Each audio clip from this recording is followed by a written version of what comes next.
नमस्कार, मैं हूं स्वप्निल वर्मा और आप सभी देख रहे हैं इंडिया डेली। क्या प्रधानमंत्री मोदी 9 वर्षों के बाद पाकिस्तान जा सकते हैं? क्या प्रधानमंत्री मोदी और पाकिस्तान के प्रधानमंत्री शहबाज शरीफ के बीच इस्लामाबाद में मुलाकात हो सकती है?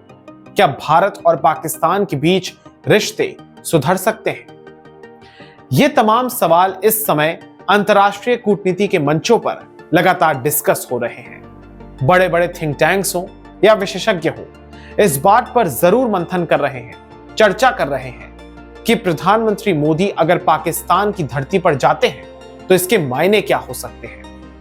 मैं ये बात क्यों उठा रहा हूं, ये भी मैं आपको बताता हूं। इसकी प्रमुख वजह यह है कि SCO यानी कि शांघाई कोऑपरेशन ऑर्गेनाइजेशन, हिंदी में शांघाई सहयोग संगठन, इसकी बैठक होने वाली है और इस बार इसकी मेजबानी कर रहा है पाकिस्तान। पाकिस्तान की राजधानी इस्लामाबाद है और वहां पर जो शांघाई कोऑपरेशन ऑर्गेनाइजेशन, ये जो संगठन है, इसके जो तमाम सदस्य हैं, उनके जो हेड ऑफ स्टेट्स हैं, यानी कि जो राष्ट्राध्यक्ष हैं, हेड्स ऑफ गवर्नमेंट हैं, वो वहां पर सभी इकट्ठा होंगे। शिखर सम्मेलन होगा। जिस प्रकार से आपने देखा था कि G20 का हमारे देश में जो सम्मेलन हुआ था, वहां पर तमाम देशों के जो राष्ट्राध्यक्ष थे वो आए थे। इसी तरीके से जो SCO है, जिसके मेंबर्स हैं रूस, पाकिस्तान, चीन, भारत और जो मध्य एशियाई के देश हैं, यानी ताजिकिस्तान है, कजाकिस्तान है, इस प्रकार के जो देश हैं, ये तमाम देश इस पूरे के पूरे संगठन का हिस्सा हैं। तो इसके जो राष्ट्राध्यक्षों की बैठक है वो अगले महीने यानी कि अक्टूबर, अब चूंकि अगस्त खत्म ही होने वाला है तो आप मान लीजिए कि सितंबर आ ही चुका है, तो अक्टूबर के महीने में 15-16 अक्टूबर को 2 दिवसीय यह शिखर सम्मेलन होगा और इसकी मेजबानी पाकिस्तान कर रहा है। तो जो पाकिस्तान की विदेश मंत्रालय की प्रवक्ता हैं मुमताज जहरा बलोच, रिपोर्ट्स के मुताबिक पाकिस्तान की तरफ से इनविटेशन भेज दिया गया है तमाम राष्ट्राध्यक्षों को। PM मोदी के पास भी आ चुका है। अब PM मोदी को ही यह फैसला करना है कि क्या वो पाकिस्तान जाएंगे या फिर भारत की तरफ से किसी और को वो भेजेंगे एक डेलीगेशन के तौर पर। हो सकता है वो विदेश मंत्री S जयशंकर हो सकता है वो कोई और हो, विदेश सचिव के स्तर के हो सकता है फॉरेन मिनिस्ट्री के कोई और अधिकारी हो, ये तो फिर आगे ही पता चलेगा। हालांकि मिनिस्ट्री ऑफ एक्सटर्नल अफेयर्स ने, MEA ने यह बात स्पष्ट की है कि अटकलबाजी अभी ना लगाई जाए।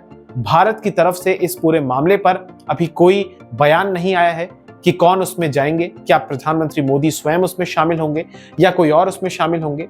हाँ, यह जरूर है कि SCO की तरफ से पाकिस्तान जहां पर मेजबानी कर रहा है इस संगठन की बैठक की, तो वहां से एक इनविटेशन जरूर भेजा गया है तमाम राष्ट्राध्यक्षों को। मैं आपको बताना चाहूंगा कि SCO जो है, इसकी जो स्थापना हुई थी, इसका उद्देश्य यह था कि मध्य एशिया में शांति रहे, मध्य एशिया में जो देश हैं उनके बीच सहयोग रहे, साथ ही जो दक्षिण एशिया के देश हैं उनके साथ भी उनका सहयोग बढ़े। रूस इसमें शामिल है, रूस एक बड़ा देश है, चीन इसमें शामिल है, वो भी एक बड़ा देश है, भारत बहुत बड़ा देश है, ये तमाम बड़े देश इसमें शामिल हैं। तो इन तमाम देशों के साथ भी मध्य एशिया के जो देश हैं, चाहे उसमें ताजिकिस्तान हो, उज्बेकिस्तान हो, काजाकिस्तान हो, तुर्कमेनिस्तान हो, ये जो तमाम देश हैं, इनके बीच एक प्रकार से रक्षा को लेकर या व्यापार को लेकर, कल्चर को लेकर एक मजबूत संबंध स्थापित हो सके। भारत भी लगातार इस संगठन के माध्यम से आतंकवाद के मुद्दे को एड्रेस करता है। भारत की अगर हम बात करें तो भारत का उद्देश्य यह भी रहता है कि भारत के जो मध्य एशियाई देश हैं उनके साथ जो संबंध है, जो रिश्ते हैं, वो अच्छे रहें। व्यापार लगातार बढ़ा भी है इन देशों का और भारत के बीच।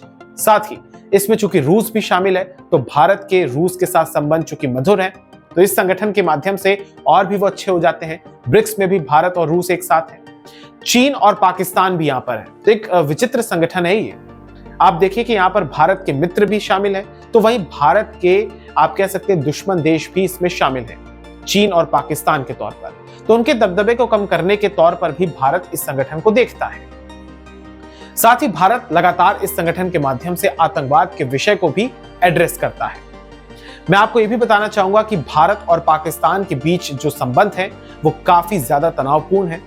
आखिरी बार भारत के कोई प्रधानमंत्री जब पाकिस्तान गए थे तो वो था वर्ष 2015 का साल, जब प्रधानमंत्री मोदी अचानक अफगानिस्तान से पाकिस्तान उतर गए थे बीच में भारत आते वक्त, और वहां पर वो नवाज शरीफ के उनका एक पर्सनल फंक्शन था, प्राइवेट फंक्शन था, वहां पर वो गए थे। उन्होंने वहां पर कुछ समय बिताया था और उसके बाद विदेश मंत्री, तत्कालीन विदेश मंत्री सुषमा स्वराज जी भी गई थी वहां पर। लेकिन उसके बाद आतंकवादी हमले बढ़ गए और फिर अंततः जब 2019 में आर्टिकल 370 को हटाया गया तो उसके बाद पाकिस्तान ने भारत के साथ द्विपक्षीय व्यापार संबंधों को तोड़ लिया। पाकिस्तान एक तरीके से आर्टिकल 370 के हटने के बाद अपना विरोध इस तरीके से जता रहा था।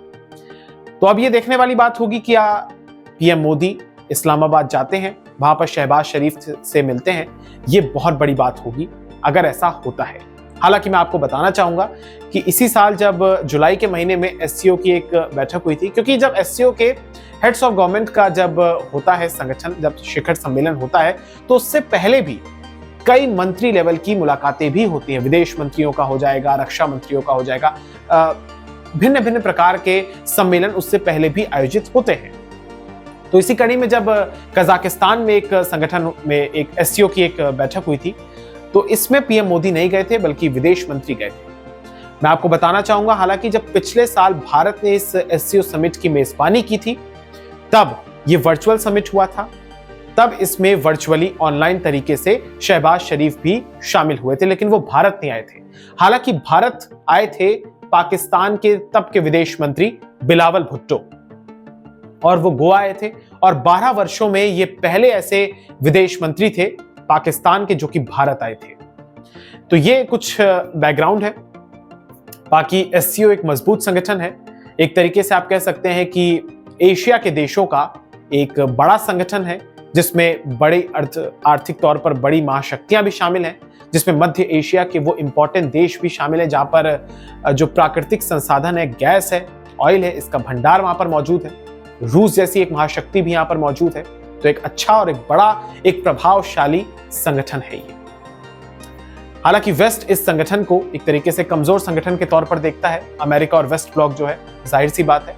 लेकिन क्षेत्रीय तौर पर अगर हम देखें तो जो देश इसमें शामिल हैं वो मजबूत हैं, बड़े देश हैं। हालांकि इसमें एक अपवाद ये है कि भारत को छोड़कर यहाँ पर लोकतंत्र बहुत ही कम देश है, कोई है ही नहीं लगभग। आप देख लीजिए, चाहे आप चीन को देख लीजिए, चाहे आप पाकिस्तान को देख लीजिए, जो कि नाम का एक लोकतंत्र, एक बनाना रिपब्लिक है वो, और रूस में आप जानते हैं कि पुतिन ही कब से राष्ट्रपति है। तो अब देखने वाली बात होगी कि क्या पीएम मोदी पाकिस्तान जाते हैं, ये तो आगे भविष्य में ही पता चलेगा। बाकी इससे जुड़ी हुई तमाम बड़ी खबरों को हम आपके साथ साझा करते रहेंगे। मुझे दीजिए इजाजत, बहुत बहुत शुक्रिया।